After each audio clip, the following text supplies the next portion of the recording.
named after anti-fascist, to people who right now support this fascism.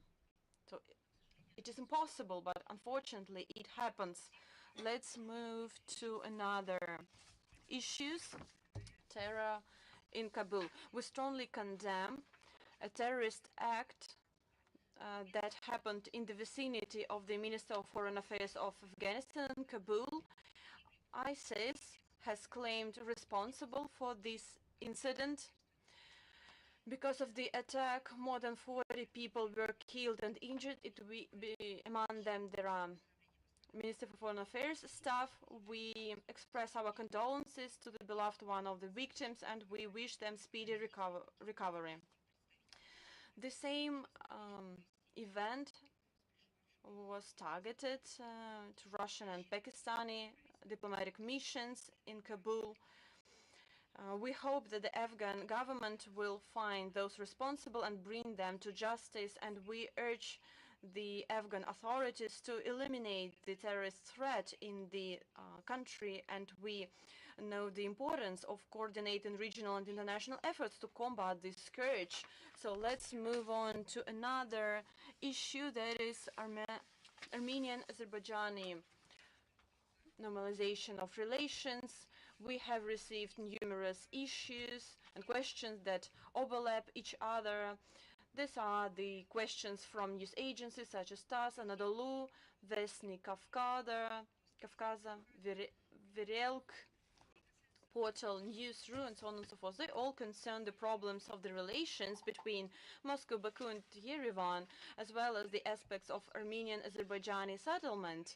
Most of these stories are associated with the press conference held between Prime Minister of Armenia, Nikol Pashinyan, President of Azerbaijan, Aliyev.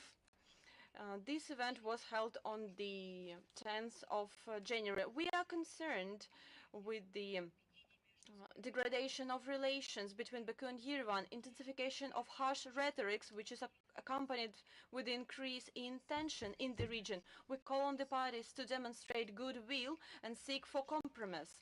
And we're going to support this process. Not long ago, the day before, we commented on the contradictory statement made by Armenian leader to elaborate a peace treaty in Baku. One more time, I would like to say that the Armenian side lost a good opportunity to initiate another round of talks with Azerbaijan on the 23rd of December 2022 concerning the Lachin corridor. But still, Russian proposal remains valid, and we are ready to provide a venue for talks between the heads of the foreign ministries of Armenia and Azerbaijan. During the talks with journalists, the head of Armenia, Mr. Pashinyan, made a lot of noteworthy comments, in particular regarding the CSTO. This comment was explicitly explained by the spokesperson Mr. Dmitry Peskov. Armenia continues to act in accordance with its priorities for its armed forces. Thus, it didn't deploy military troops to participate in joint exercises with the CSTO in Kazakhstan. Allies have to adapt their plans again, and as far as we know, this work is carried out within the CSTO, and we expect that all the solutions will be developed to ensure the effective preparation of peacekeepers and to ensure their smooth work and coordination. As for the Lachin corridor, I would like to sum up all the questions and to provide a comprehensive answer. We continue working on unblocking this corridor in line with the statements of the leaders of Russia, Azerbaijan, and Armenia of November 9th, 2020. The Russian Foreign Ministry of Interior, Defense Ministry, and the command of the Russian peacekeeping contingent are taking consistent de-escalation steps, and it's necessary to find a solution that will be acceptable for all parties. At the moment, the humanitarian convoys are going through the corridor, and we would like to note that it is unacceptable to make public provocations and verbal attacks against our peacekeepers who are guarantors of peace in the region. Such actions might inflict serious and significant damage to the process of the Armenian-Azerbaijan normalization. As for the draft statement of the UN Security Council for the media, where which addressed the Lachen corridor, such explanations were provided by the permanent representative of Russia in New York. It was stated that despite our constructive determination, the French authors of the document ignored the overwhelming majority of the Russian proposals. Our Western colleagues were not courageous enough even to give all the facts, particularly to mention the statements of leaders of Russia, Azerbaijan, and Armenia, which are a fundamental part of the Armenian Azerbaijan normalization. In any case, we're ready to work, but not to be engaged in populism. We're ready to work meaningfully to settle the situation around the Russian corridor. As for the delimitation of Armenian-Azerbaijan border, we consistently support the work of the relevant bilateral commission. We're ready to provide every assistance in its work, including by providing materials like maps and cartography, and the progress in this area will help to effectively settle disputes on the ground, and the unblocking of transportation communication in the regions are carried out by the trilateral working group under the chairmanship of Deputy Prime Ministers of Russia, Azerbaijan, and Armenia. Under its aegis, they have carried out a serious preparatory work, but it requires additional joint efforts to translate them into practice. I would like also to give the commentary on our relations with Armenia. Russian and Armenian peoples share strong ties of friendship that goes back to the history, and we are ready to strengthen bilateral relations and their interaction within the integration associations like CSU, EU, the Commonwealth of Independent States. At this background, the statements of Yerevan that the Russian presence provides certain threats to the security of Armenia are absurd.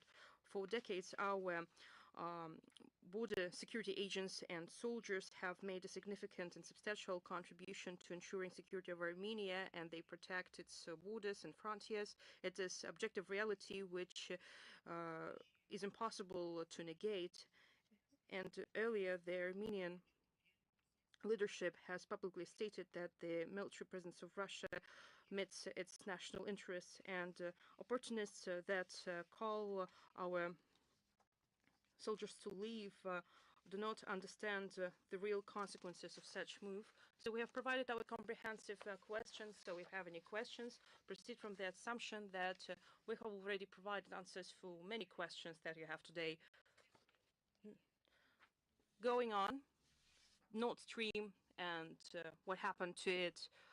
I'm talking about the acts of sabotage, the acts of terrorism, criminal acts that have led to the destruction of this infrastructural peaceful project. So I would like to tell you about the investigation process. We're perplexed by the investigation, particularly by the refusal of Sweden to respond on the merits of the Prosecutor General's Office legal assistance request on the criminal proceedings of the damage in Nord Stream 1 and Nord Stream 2 pipelines in September 2022. I mentioned the Prosecutor General's Office, and I congratulate our colleagues with their professional holiday that is celebrated today. Going back to the investigation, Swedish officials explained their position with that granting our request would pose a security threat to Sweden. This is just a direct quote.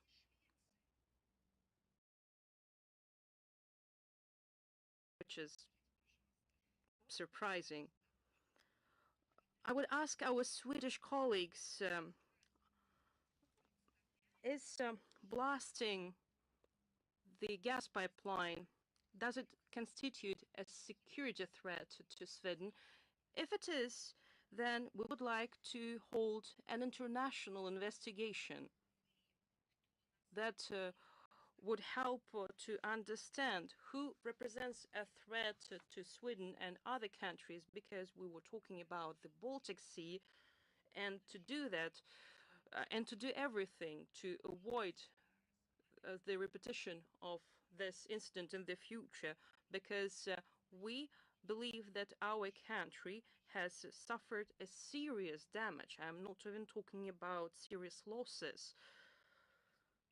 But what happened to our infrastructure that we have been building for years? It is a serious damage and losses. And we have the right to receive the information we need. We have a right to ask questions, and you must answer them.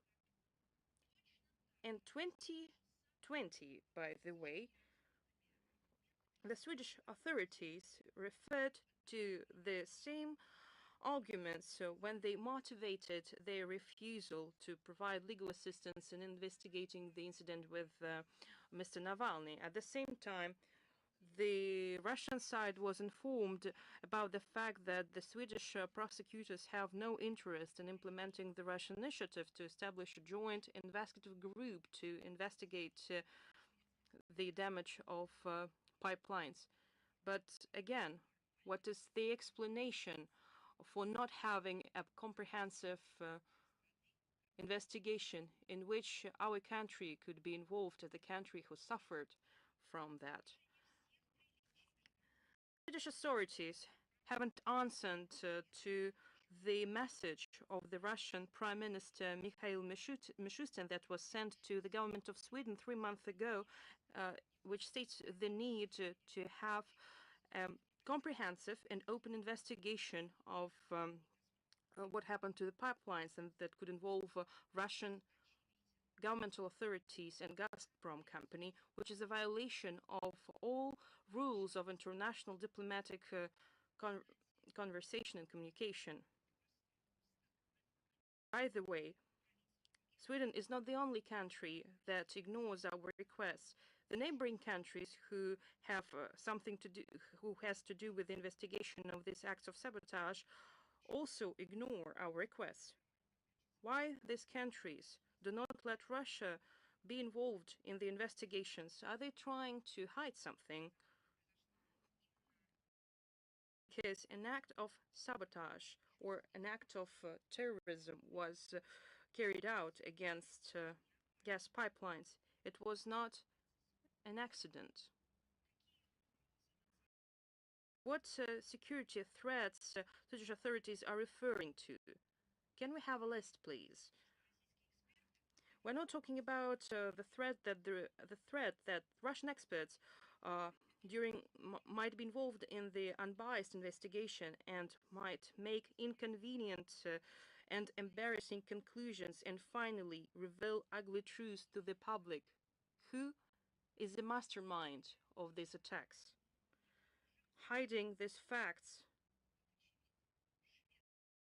proves that Swedish authorities have something to hide. Another topic. In January this year marks the 190th anniversary of the colonization of the Malvinas Islands in 1833, which laid the basis for the long sovereignty dispute between Argentina and the United Kingdom, and which led to the violent armed conflict in the 20th century. This topic is on the UN agenda, particularly on its Special Committee on Decolonization, C24, as a result of the UN General Assembly and other international fora were adopted numerous resolutions calling to resume Argentinian-British talks to develop an ultimate solution on the dispute, sovereignty dispute over the islands, as well as to refrain from unilateral actions that might change the situation in the southern Atlantic Ocean. At the same time, the United Kingdom does not show its commitment to settle this dispute, but it also takes efforts to escalate the situation in the southern Atlantic Ocean, particularly at the end of the previous year. London and Pristina, don't be surprised, yes, Pristina, Kosovo, agreed to have joint trainings of British soldiers with the members of the Kosovo security forces on the territory of Malvinas Islands. I know it sounds absurd, but it is true. In this regard, we noted the statement made by the most representative regional structure, Community of Latin American and Caribbean States, where all 33 states of Latin America and the Caribbean, with a total population of more than 600 million people, condemned this provocative action of the United Kingdom. We agree with the assessments of the CELAC, and we see that in the British reluctance to hear the voice of the global south, just another disregard for the decisions of multilateral organizations. For example, in its plans to use Kosovo soldiers. I understand that those people who are not deeply involved in the Balkans, in the situation in the region, who do not know it very well, who don't know very well about the issue of the Malvinas Islands, might think that they heard me wrong. What has Kosovo soldiers, what do Kosovo soldiers have to do with the Malvinas Islands and with Argentina? But this is the moment today, and the issue is that the Anglo-Saxon world is just to do every effort, do their utmost to implement their plans, to reach their goals, and they don't believe it even useful to just cover it, to hide it. In this cynical and horrible way, the United Kingdom is using the so-called Kosovo soldiers to promote their own agenda in the region where this country is not represented. But everything what is related to the dispute should be settled at the international level and in line with international law. There are all the necessary mechanisms for that.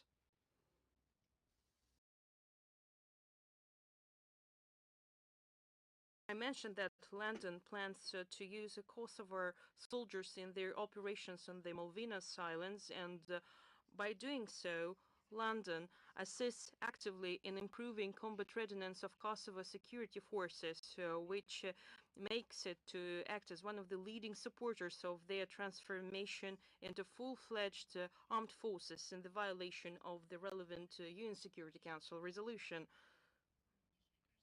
So they pursue quite a horrible task. They're not going just to meet their own interests in Latin America, but they plan to train Kosovo forces so that they could have necessary experience. It is a scary story, but in my opinion, this is a telling example of the Anglo-Saxon philosophy.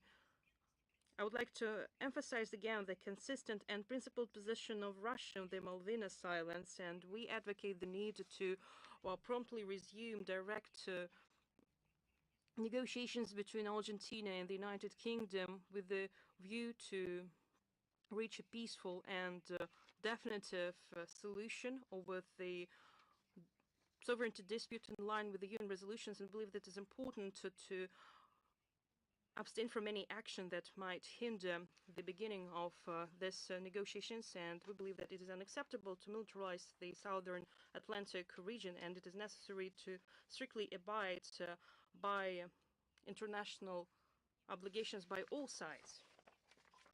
And now I will go to the bilateral relations Russia-Brazil. As you know, on January 1st, Brasilia hosted the solemn inauguration ceremony of the President of Brazil, Luiz Inácio Lula da Silva, who won presidential elections in October 2020.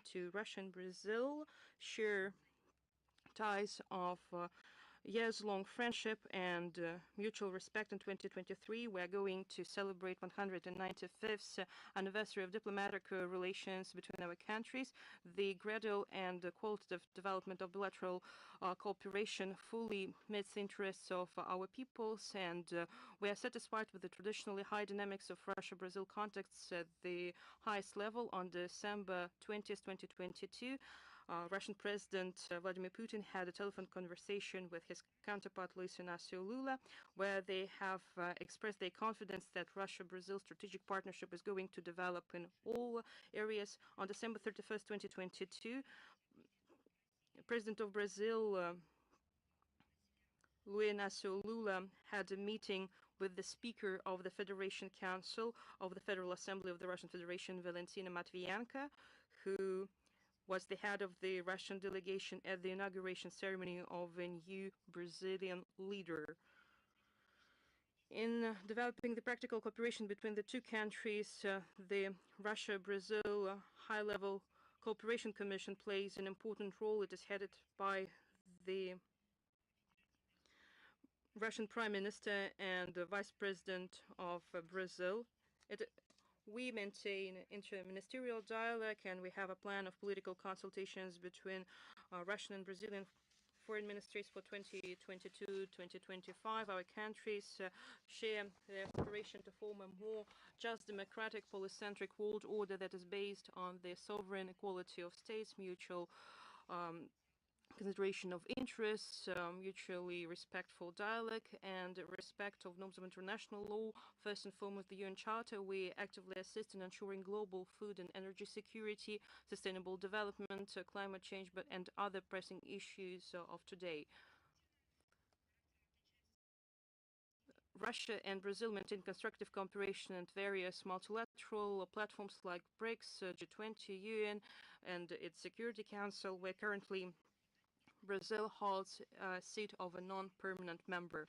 Brazil is a major trade partner of our country in the Latin American region. It provides eco-friendly mineral Russia provides eco-friendly mineral fertilizers for Brazilian agro-industry complex, and buys different types of agricultural produce, and carries out bilateral cooperation in high-tech, pharmaceuticals, power energy, and nuclear sphere in outer space.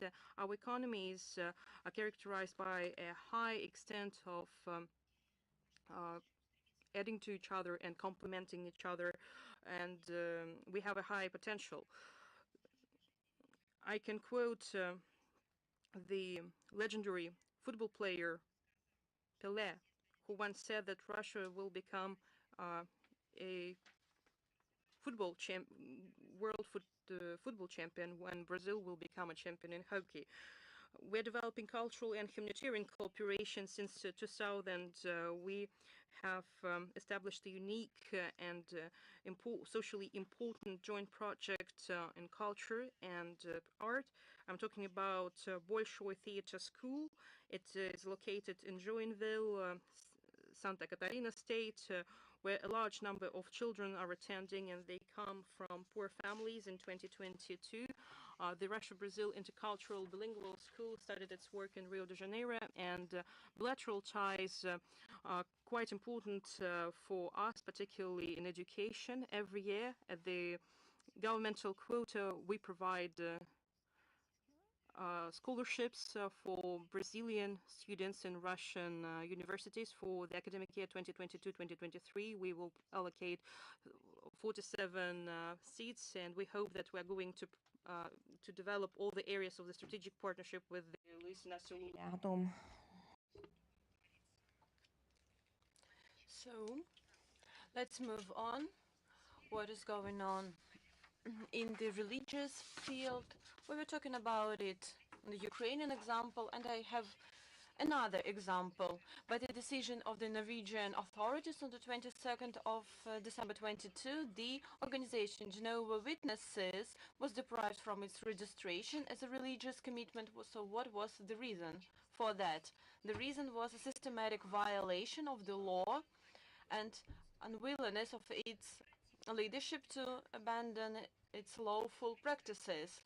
Although cancellation of the registration does not entail a ban on its activities, only restrictions of powers and preferences, the Norwegian authorities demonstrated its willingness to cancel an organization that do not want to subdue its practices. But this fact does not hinder Oslo to criticize Russia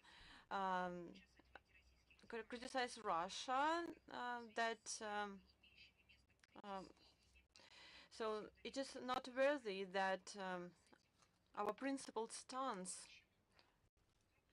is as follows. It is the same organization, it is the same claims,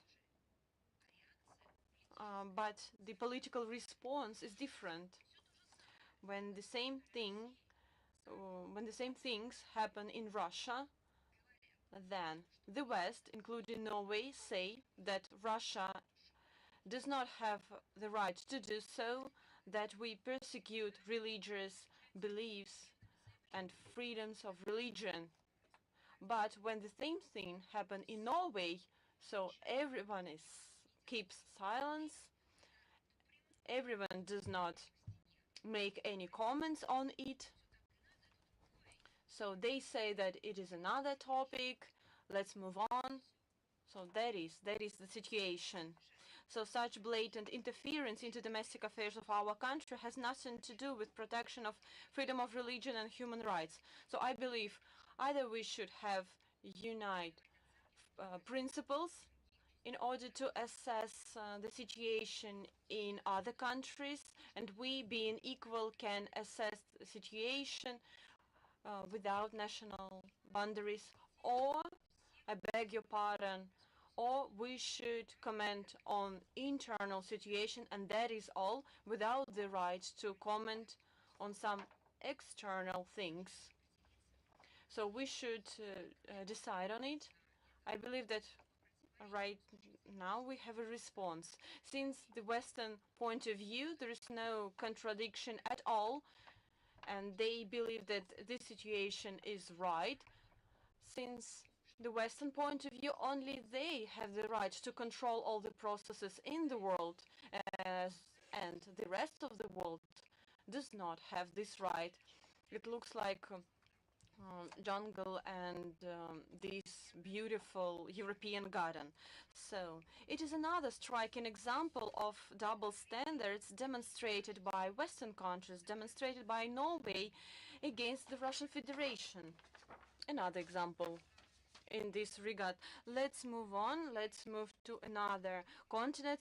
So Moscow welcomes the EU monitoring and verification mission in order to monitor the implementation of the peace agreements to resolve the armed conflict in the northern part of the Federal Democratic Republic of Ethiopia. So we believe that the presence of the representatives of Nigeria, South Africa and Kenya is an important element to practically implement the EU mediation services. With satisfaction, we note that according to official Ethiopian authorities, after the signing of the above-mentioned agreement, Tigray has already received 106,000 tons of humanitarian food aid, 1.4 thousand tons of medicine, more than 10,000 tons of basic goods. Regular flights have been resumed Administration Center of Tigray, two cities, Mekele and Syria. We highly appreciate the assistance of the EU and its representative, and we look forward to successful resumption of coordinated efforts to ensure security and stability in Ethiopia in line with the principle to African problems, African solutions, and about information security. Vienna on the 9th of January 2023 started the work of the fourth session of the UN Ad Hoc Open-Ended Intergovernmental Committee to elaborate a comprehensive international convention on countering criminal use of ICTs. This organ was established back in 2019 at the initiative of Russia and co-sponsored by the 46 countries and by the UN General Assembly resolution. The task is clear, is to create under the UN auspices a universal international legal mechanism to combat information crime. In the course of this session, the member states will conduct a reading of the future international treaty, including the issues of criminalization, general provisions, law enforcement activities. And by the way, the wording of the provisions provided by the President of the Special Commission, a representative of Algeria, they are largely based on the draft convention introduced to the UN in summer 2021 by Russia. It includes information crime, law enforcement agencies to establish cooperation between law enforcement agencies of the UN member states. The final document should be submitted to the UN General Assembly during the 78th session in 2022. The Russian interagency delegation will include the experts from the Foreign Minister, the General Prosecutor's Office, Investigating Committee, the Minister of Justice and the Minister of Digital Development. But we know the failure of the Austria Republic to fulfill its obligations under the above-mentioned convention because they denied visas to the members of the Russian delegation. We look forward to constructive cooperation with all of the UN members in the negotiation track in order to elaborate this convention combating criminal cybercrime. So let's move to another topic, but it is the same area that I would like to elaborate. So it is the same story used by Washington. I mean Russophobic statements. I'm talking about pseudo investigation carried out by Reuters. This time, Russian hackers were charged by launching computer attacks on US laboratories, including nuclear research laboratories. Right now, Cold Rivers was found guilty for direct participation in these information operations proposed by Kremlin. If we're talking about traditional media, that we should provide some facts and evidence and not only the opinion of a country in particular. So this investigation does not include any facts at all. The reference, there is only one reference to the opinion and assessments of so-called independent experts from the area of ICTs. So I believe that they should have asked the Foreign Ministry of Russia first and foremost, because we have the Department of Media, we have permanent contacts with our colleagues from other departments of information security. So we would like to provide you any explanations, some explanations in this regard. In this case, you would have, instead of independent experts, well-known, well-established experts, and they could provide some information in this regard. They are ready to do so, to share their experience. So it looks like this news item is so far-fetched. That is why the US Ministry of Energy refused to comment on it. But the Russian Federation would like to comment on it because we have something to do, we have something to say. We are elaborating anti-fakes, we are doing fact-checking. to provide you an article. But still, this story goes in line with Joe Biden administration that tries to depict Russia as the main evil in information space. The implementation of these activities goes through private companies, NGOs, and media. So I believe that the latter, in pursuit of its own goals, in pursuit of print run, so they use any leaks of information without fact-checking the data they disseminate.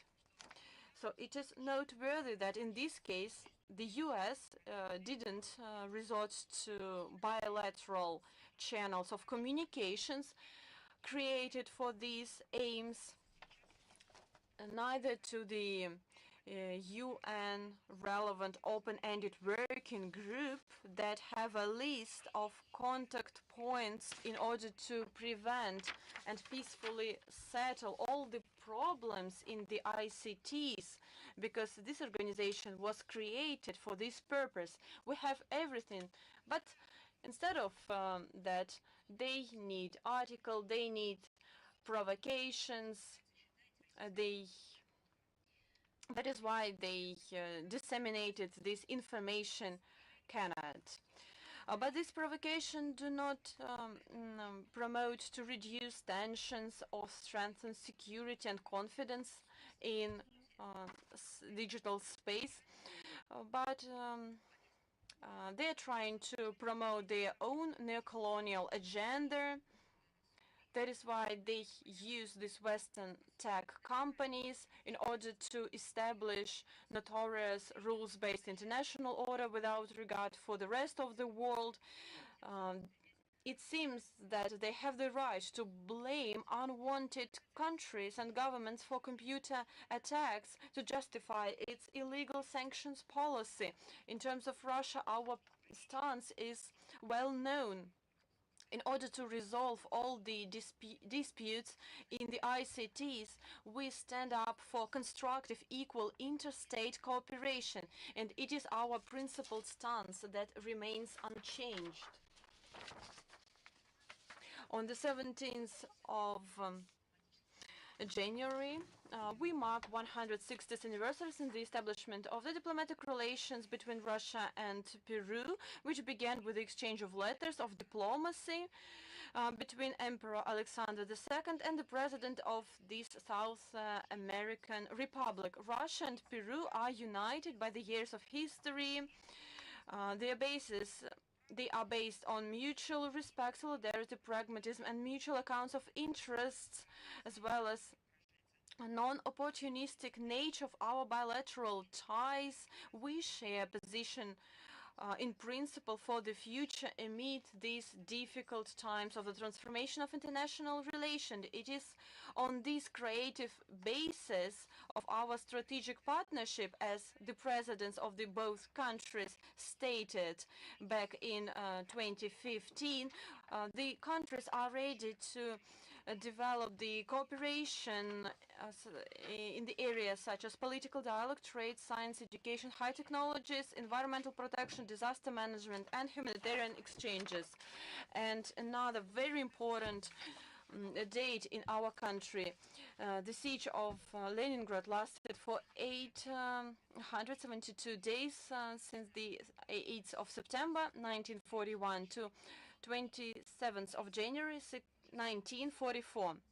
It was the worst siege in human history. For almost 900 days, more than 641,000 people died of hunger and cold. We have another figure, maybe 1 million people died, tens of thousands perished during evacuation. Hitler's plans left Leningrad with no future. Having failed in their efforts to break defense of the Soviet troops inside the blockade, they decided to starve the city into submission under the German command. Leningrad was to be wiped off the earth of the face. That is why they used fire bombs.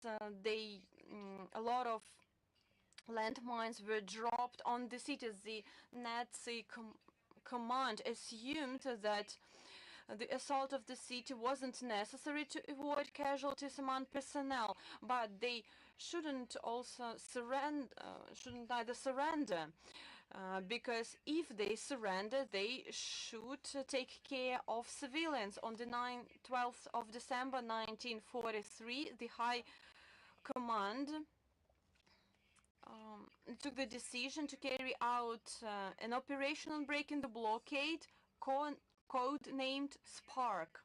It included the Soviet soldiers from Leningrad and Volkhov front, as well as the forces of the Baltic Sea forces and long-range aviation, in order to defeat Nazi fascist troops holding this bulge. The commander was in hands of Lieutenant General Leonid Govorov and Army General Kirill Meretskov.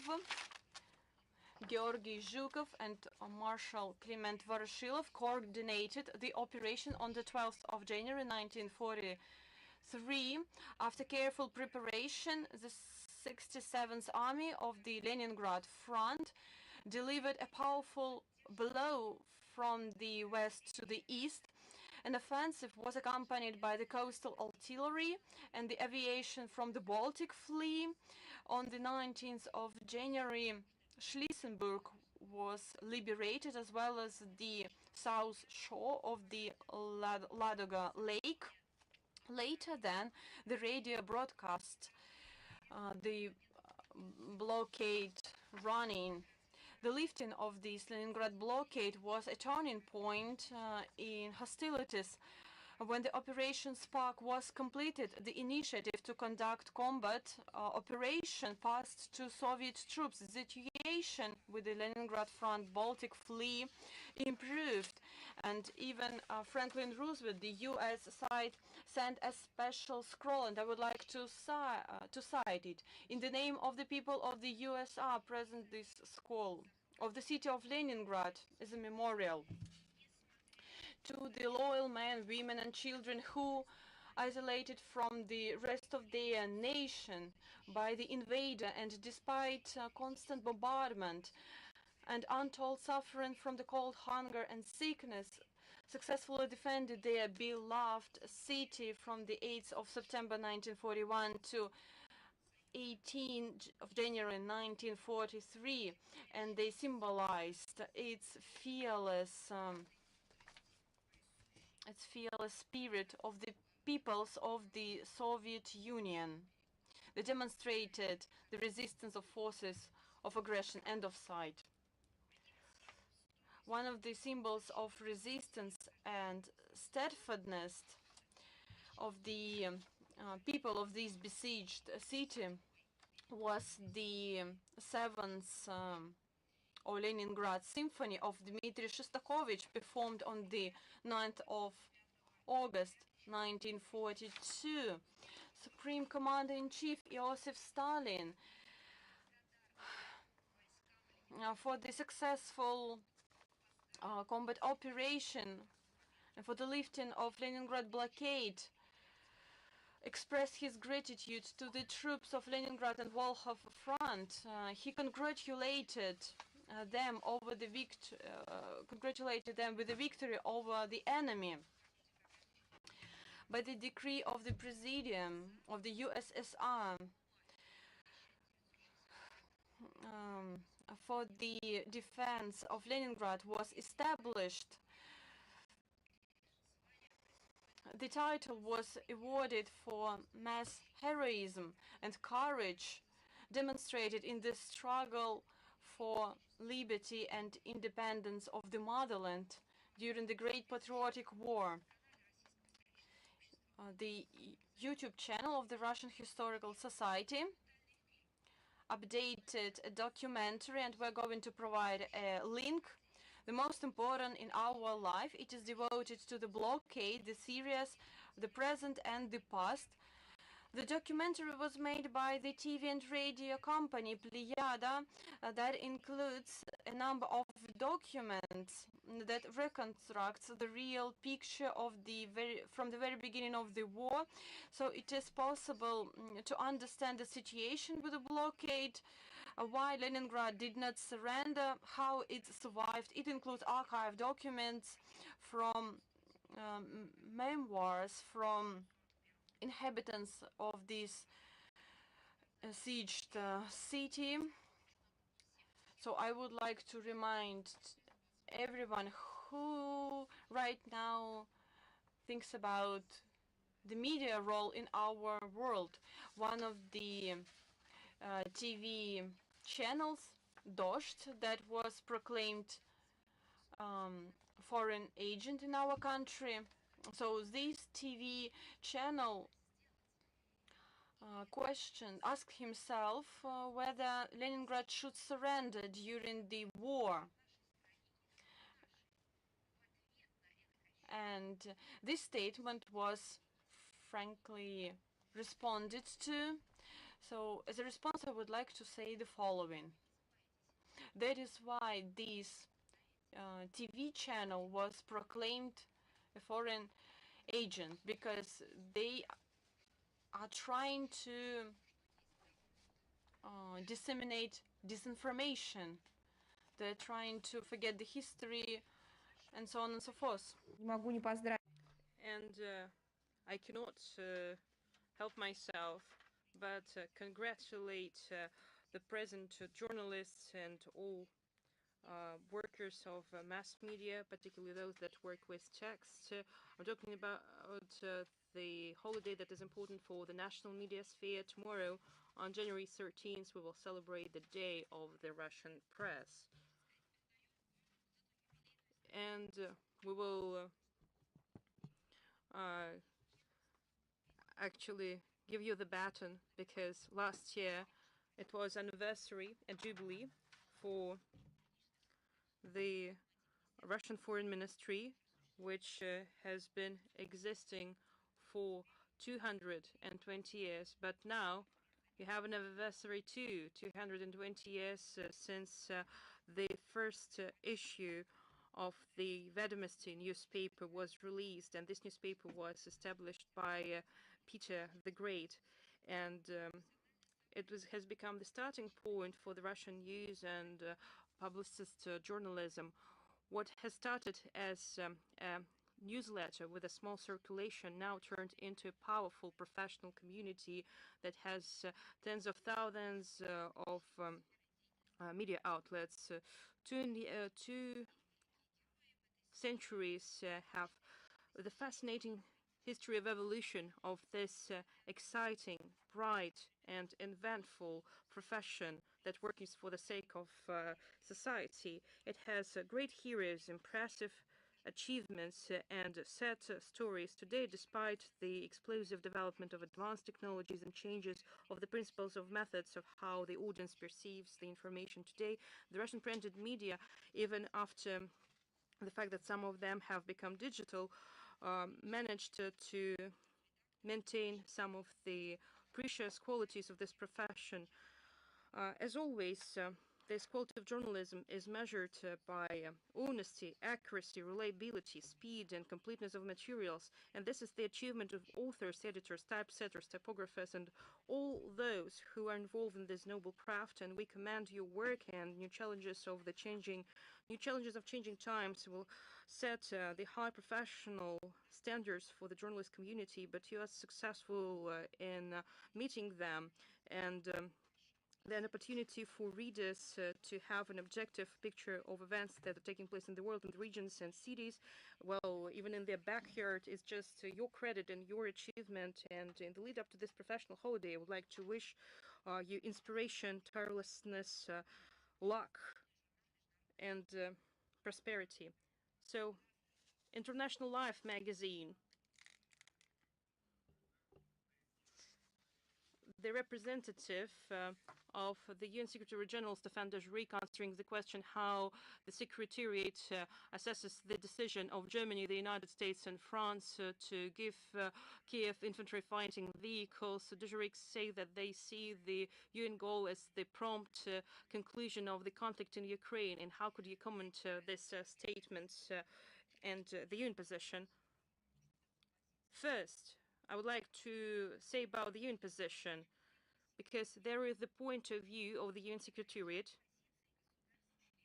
the position of the UN member states. According to the Article 97 of the UN Charter, the Secretary General is a chief administrative officer, end of quote.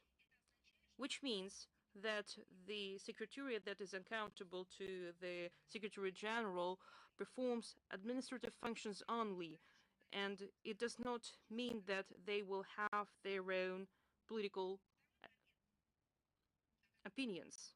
And second thing that you should take into account, behind the words of Stefan Dujarric on the aspiration to put an end to the conflict as soon as possible, well, it seems ironical, but there are double standards, because such remarks on Ukraine,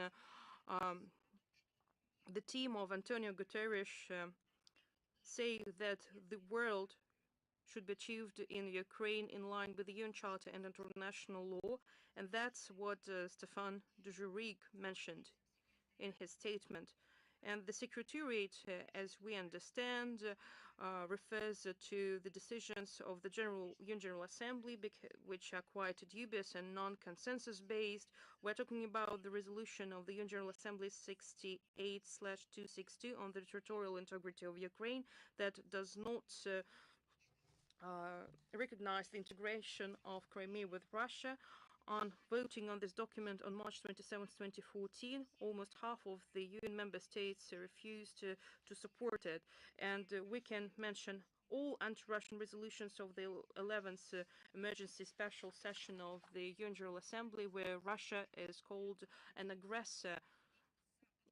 If we take into account the fact that why the UN Secretariat haven't found forces to condemn Western supplies of weapons to Ukraine, while Russia receives unsubstantiated and absurd accusations. I remember that over the 7 years of the UN Security Council Resolution 2202 that has adopted the complex of measures on implementing the Minsk Accords as an international framework for the Ukrainian peace process, UN Secretariat representatives haven't said to Kiev that it is sabotaging this document. Unfortunately, by following this non-consensus decisions of the UN General Assembly, the Secretariat just cuts off an opportunity to be unbiased and to be known as broker in the crisis against Ukrainian. Never in all this time the Secretariat invoked this document and never criticized Ukraine for not implementing the Kiev Accords. And this is a legally binding document that should be respected by all, and everyone should refer and invoke it, because it is, again, a legally binding document for all UN member states. So again, if we're talking about the UN Security Council resolution, each official, whatever his functions and powers are, understands that this is a legally binding document, and those people who work in the UN Secretariat and call on implementing legally binding documents have ignored the decision of the important body of the United Nations, which is the Security Council. Unfortunately, by taking the path of following non-consensus decisions in contravention of decisions of the UN Security Council, which bears major responsibility for maintaining international peace and security, Secretariat just cuts off an opportunity to be unbiased, honest broker in the crisis around Ukraine. Thank you. And now I have a question about Kosovo. The situation continues to be tense there, and Belgrade asked the NATO contingent command their consent to return thousands of Serbian security officers. What is the situation there? The situation in Kosovo is quite negative. The atmosphere of hatred with regard to Serbians continues to escalate. The attacks of the Albanian radicals on the Serbian youth in the Christmas Eve, and the attack even on the 11-year-old child, just shocking. And these crimes just a direct result of the ethnic intolerance that is fueled by the local premier, Albin Kurti. There are many incidents and attacks that still were not investigated. In their desire to protect their own people, Belgrade have requested the the NATO Kosovo forces a request to help the return of Serbian military and police officers. I'm not making it up. It was reflected in the UN Security Council Resolution 1244. According to our information on January 6, NATO command refused their request, which was quite predictable. As we understand, taking into account the Serbian leadership is going to determine their further steps that will be directed at the de-escalations and the restoration of order in Kosovo. We strongly proceed from the primacy of international law and the fundamental Security Council Resolution 1244. And by the way, Mr. Guterres and Mr. Dujarric, are they not going to call NATO forces, international forces for Kosovo, to respect the resolution 1244, particularly this paragraph? Again, they won't be mistaken because it is a legally binding document. We can pay attention to that. Why not? It is on the agenda, and it's not just being discussed because this topic is full of developments every time, with the efforts of constructive international community and throughout the efforts of Belgrade. The situation is not escalated, but we see one provocative action right after another. Why the international organization makes so many statements on the situation in Ukraine, but at the same time they do not make the statements on Kosovo in their briefings? Why are not they invoking all these international documents? And why then they're not talking about the return of Serbian security officers and police officers? Again, you won't be mistaken if you take the UN Security Council resolution and read out its provisions, and will call to respect it. Therefore, the UN Secretariat will prove that it is not biased and engaged. So the key Western countries, for example, the American ambassador in Belgrade dared to publicly question the relevance of the resolution 1244 because he believes that it was adopted in another geopolitical conditions, and today it does not meet today's realities. And I do not remember when the resolution was revised. If realities changed and if Belgrade have some problems with the resolutions, there could be attempts to change it, but none attempts were made to do that. And the statements of the American diplomat reflect the desire of Washington to cross out unwanted provisions from the UN document, including on the right of Serbia to return to Kosovo their own security officers. The same statement coincides with the statements of the former Chancellor Angela Merkel and the former President of France, François Hollande, that have shown their true attitude of Western officials to the international legal frameworks of the peace process in Ukraine, including the UN Security Council Resolution 2202, supporting the complex of measures to implement Minsk Accords. They just do what they want, and if they say that the document is irrelevant, we're not going to respect it. We believe that all the risk factors that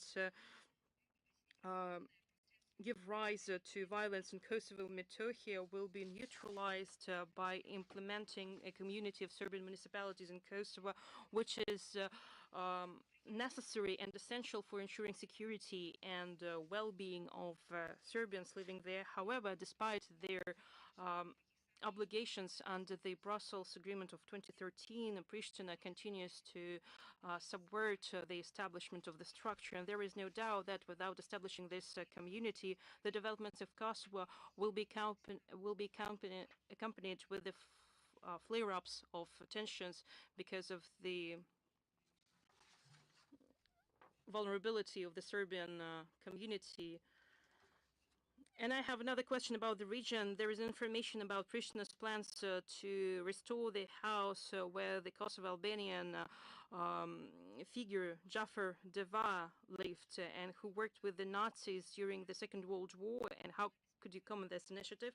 We have commented it on many times, and we have concerns over the continued practice in Kosovo to rehabilitate and to glorify fascism. Particularly, they are going to allocate 300,000 euros in 2023 to recover the Nazi accomplice Jafar Deve, who was the ODS minister of Interior in the puppet government of Albania during the German occupation between 1943 and 1944.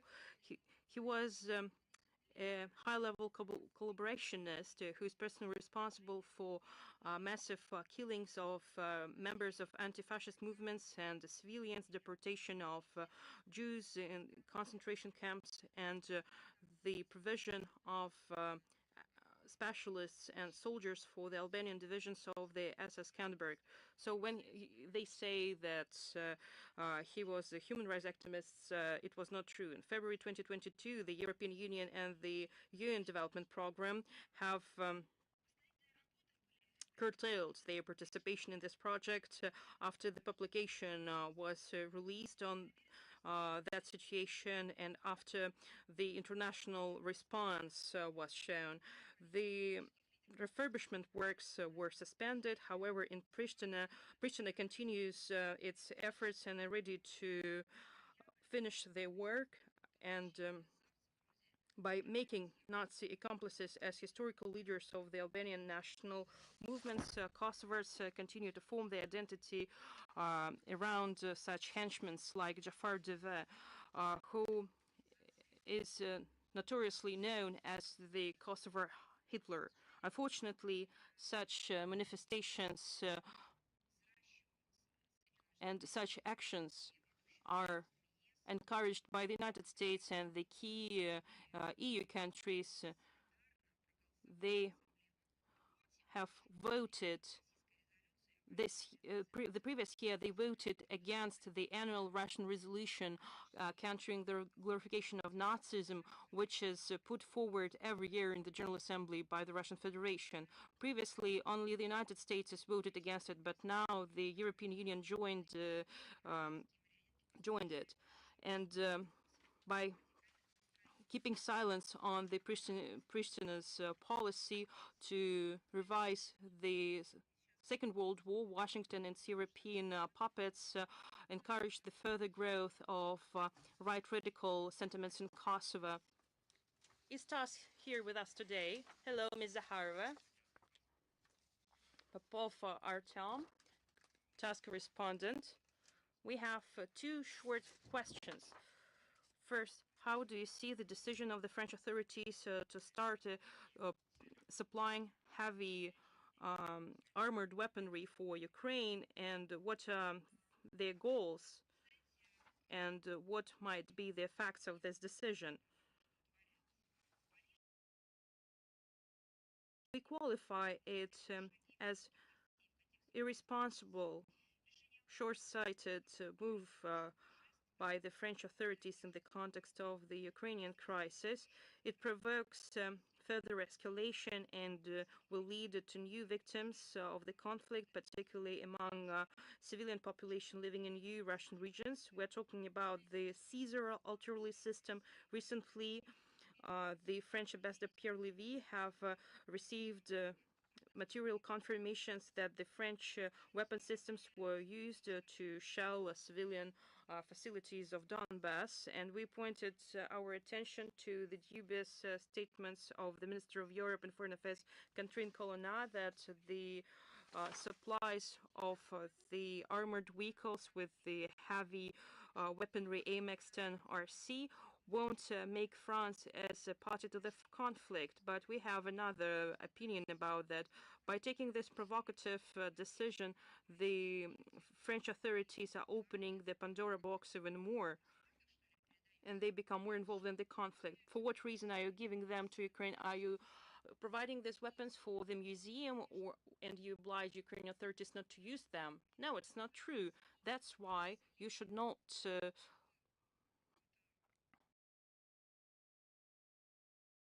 disinform your own population. The line of France to pump Ukraine with weapons have shown the cynical and hypocritical statements about the desire of France to avoid escalation of conflict and the need to preserve the dialogue with Russia, and their serious attitude to Moscow's requests to provide security guarantees. We see that contradicting things that the French authorities are doing. Probably these are just cynical lies and deceit, because in fact Paris continues to spin up the confrontational spiral and calls to defeat Russia. So therefore, they are negating their own unbiased mediation, what France has been talking about. They should acknowledge its direct responsibility for the failure of the fulfillment of the Minsk agreement, and assume that for many years they have been maintaining Kiev's illusions and dreams to resolve the conflict immediately, not by words but by deeds, through supplies of weapons. And I have another question. Do you have any information about the situation with the arrest of editor-in-chief of the Sputnik in Lithuania, Marat Kasem? So I believe that you have the same information. I know that the media is closely following the incident, everything that is connected to Marat. Marat is currently under arrest on charges brought against him by the Latvian authorities. A principled political assessment of Riga's representative actions against unwanted representatives of the Russian-speaking journalist community and in general anyone who has an opinion in their own. So we set out in detail it into a comment. It was proposed by our official representative, made on the 5th of January this year. They are setting scores. It is their desire to damage, to spoil his career. We will seek to involve the relevant international bodies, including the UN, UNESCO. So I do not believe that we can achieve something in the OSCE, but we will accuse the OSCE in its inaction. But still, this organization must provide any results. So we expect that the politically motivated harassment of Marat Kasem will be responded by the NGOs, just as Reporters Without Borders once did when it pointed out the intolerable situation of the persecution of journalists in the Baltic states. Political terror in Latvia must end, and Marat Kasem should go free and resume his professional activities. And by the way, speaking about Mr. Duzhaygin, do you have something to tell us in this regard? Okay, let's move on. Do we have Kommersant newspaper with us? Good day. We have two questions. The first one is about a statement on the meetings of the foreign ministers of Russia, Turkey, and Syria planned. So, is there any understanding of when and where the meeting will take place and what they're going to discuss? So, not. Still not. We have already mentioned that we are working on the organizational procedure, but still we do not have any information. Is it the Russian Foreign Ministry following the fate of Russian national Sofia, who is imprisoned in Belarus? Are there any negotiations on her fate? I believe that there is some disregard in your question, because protection of human rights of Russian citizens who find themselves in difficult situation abroad. So it is one of the priorities of the Russian Ministry of Foreign Affairs, and our embassy in Minsk is closely following the fate of Russians who are under investigation or who are convicted in Belarus, including for anti-government activities or participation in unauthorized rallies. This topic has been numerously touched upon during negotiation between the foreign ministries of these countries. At the same time, we call on our partners to treat these persons as humanly as possible. As for the Russian girl sentenced by a Belarusian court in May 2022, our consular staff are in constant contact with her parents, with her lawyers. It is not only about diplomatic channels, diplomatic contacts. No, it is a permanent work in all the directions we are responsible for. That is why the work is well underway. So if you do not have any other questions, let's move on. Do we have Reuters with us? Good day, Ms. Zakharova. My colleague has already asked a question about a trilateral meeting. So I have the second part of this question. I would like to voice it out.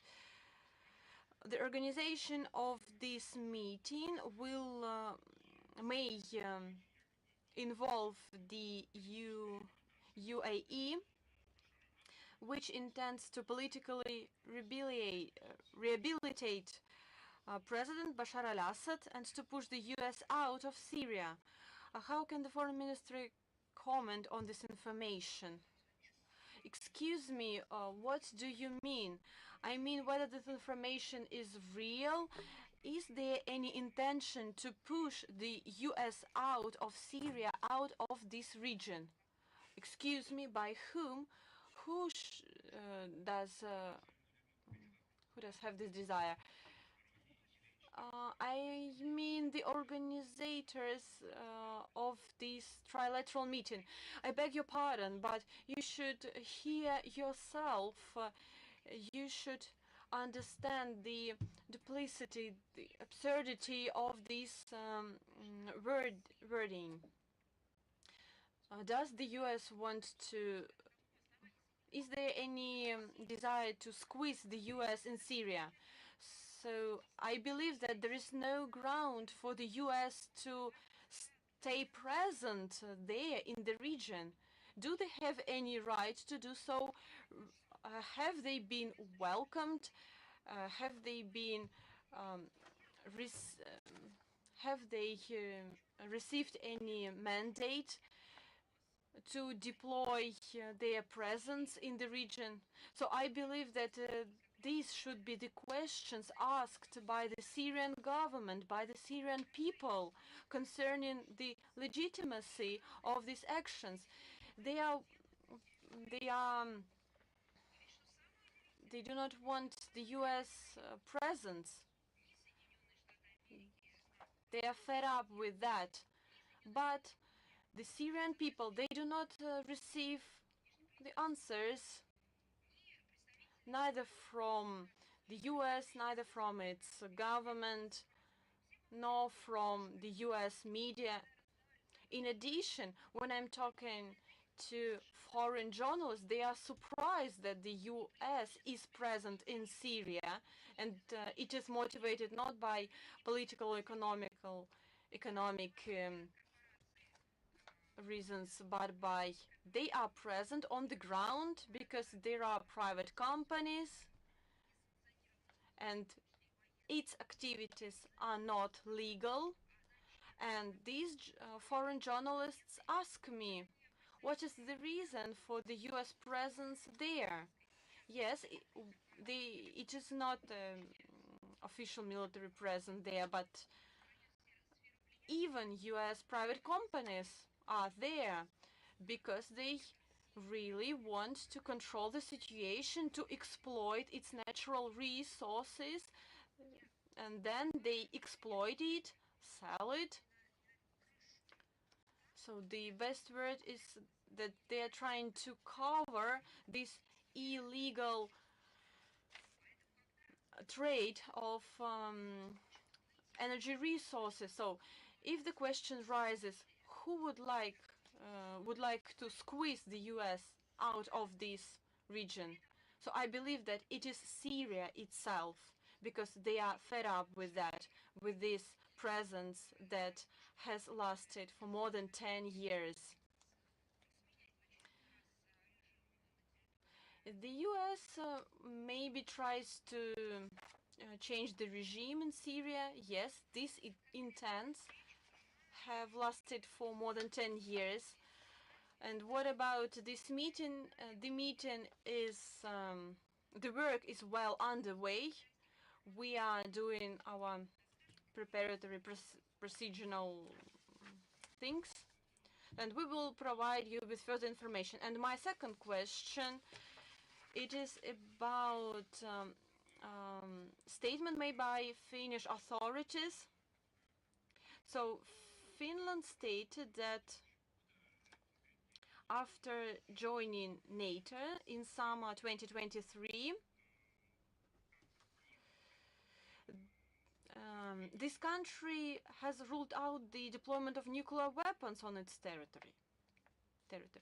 So, and right now I'm citing the country's foreign ministry. What is the Russia's assessment of this statement?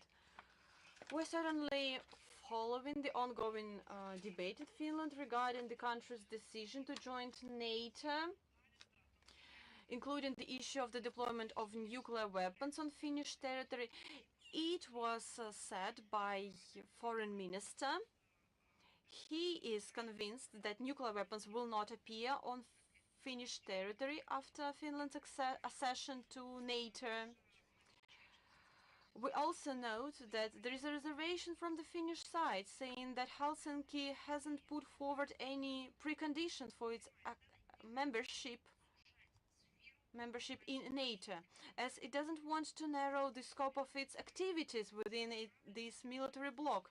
At the same time, the Finnish leadership deliberately hides the fact that NATO is known to have declared itself a nuclear alliance. So NATO actively pushes Finland to participate in highly destabilizing exercises of the alliance country devoted to practicing anti-Russian scenarios or to join to the use of nuclear weapons. So I would like to recall that NATO's so-called joint military mission exercises involve non-nuclear member states as well, thus not only those of them on whose territory US nuclear weapons are directly deployed are associated with its nuclear policy, but also those who get involved in providing and supporting such operations. We will closely monitor the response to such invitations and to draw conclusions if necessary. Thank you for your answer. Let's move on. Do we have RTVI with us? Yes, we are present. Good day. My name is Ksenia. I have two questions. The first one, on the 10th of January, Foreign Minister of Turkey stated that Turkey supports a 10-point peace plan proposed by Zelensky. Does this hinder communication between Turkey and Russia on achieving peace in Ukraine? Ankara's support for this Kiev's venture is unlikely to contribute to finding the best way to achieve peace in Ukraine. We have numerously spoken of the inaccessibility of this plan, so-called plan for Russia. It was stated by Dmitry Peskov, by Sergei Lavrov, so I do not see any sense to comment on it. We have already made all the assessments. And the second question about Serbia: is there a security threat to Russian citizens staying in Serbia or intending to visit it? Does the Foreign Ministry recommend to refrain from traveling to Kosovo?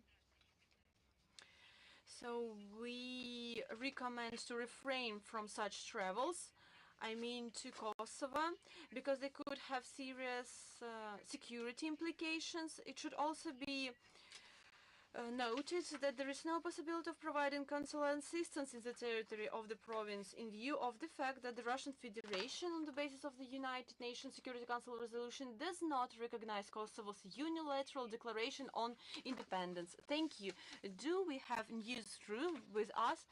Good day, Ms. Vladimirovna. My name is Sonia Rustamova. The National Security and Defense Council of Ukraine has stated that the Russian authorities intended to offer Kiev a Korean option for in order to resolve the problem. Does Moscow consider such options to resolve the Ukrainian crisis? On January 9th, Dmitry Peskov denied this information. I believe that you have already seen it. With regard to the settlement of the conflict in Ukraine, we should like to recall that it was the Ukrainian side that hindered, that suspended the peace talks launched at the initiative at the end of the last February. So our proposals of 15th of April 2022 remain unanswered. Apparently, the Ukrainian authorities remain interested in spreading such rumors and speculation instead of considering the possibility of achieving the goals of the special military operation by political or diplomatic means. I cannot say something new responding your answer, so we have already made all the assessment. And my second question: Turkey continues its mediation efforts to resolve relations between Moscow and Kiev. In particular, Ankara hopes to open a humanitarian corridor between Russia and Ukraine. How do Moscow assess the implementation of these plans by the Turkish leadership?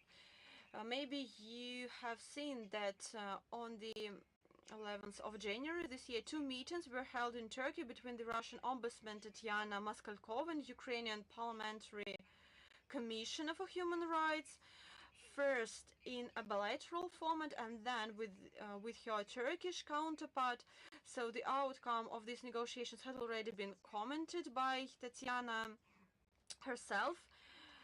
And in terms of these plans, I would like to recall you the following thing.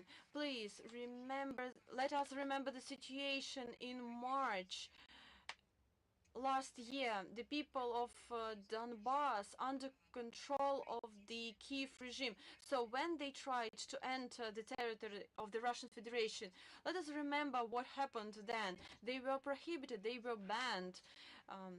They were forced to use Ukrainian-Polish border to cross it, and then through Belarus or through Kaliningrad to use this territory to come back to Russia, or even to go further, to come home. So Such initiatives, such proposals